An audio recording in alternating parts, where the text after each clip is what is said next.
আজকে 17 রমাদান। কত রমাদান? এই 17 রমাদান ঐতিহাসিক যে বদর যুদ্ধ হয়েছে বা বদরের যে দিবস, এটা হচ্ছে একটা অপ্রতিরোধ্য জাতি, একটা অপ্রতিরোধ্য জাতির নবজাগরণের একটা সূচনা, এই 17 রমাদান।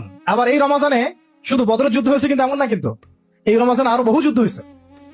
কয়েকটা যুদ্ধ আমি আপনাদেরকে বলি। এই রমাজানে বদর যুদ্ধ তো হয়েছে, এটা আপনারা তো ভাইয়ের আলোচনা শুনলেন, দীর্ঘ আলোচনা করেছেন তিনি, আমি আলোচনা রিপিট করছি না। এটার ফলাফল আমরা সবাই জানি। তো এই রমাজানে তাবুকের যে যুদ্ধটা হয়েছিল, যে তাবুক যুদ্ধের যে সফর, এই সফরটাও কিন্তু রমাজানের মধ্যেই হয়েছে। আবার আপনি যদি দেখেন খন্দক, এই খন্দকের যুদ্ধের প্রিপারেশন যেটা, এই প্রিপারেশন, খন্দক খোঁড়ার প্রিপারেশন গুলো রমাদানের মধ্যেই হয়েছে, ব্যাক টু ব্যাক। মক্কা বিজয় সেটাও রমাদানের মধ্যেই হয়েছে। সুবহানাল্লাহ। দেখছেন? আরো যদি সামনে যান, ওমর রাদিয়াল্লাহু আনহুর সময়, প্রায় 15 হিজরি দিকে কথা, ওই সময় আবু উবাইদা ইবনে জাররাহ রাদিয়াল্লাহু আনহুর নেতৃত্বে বাইতুল মুকাদ্দাস বিজয় এই রমজানই হয়েছে।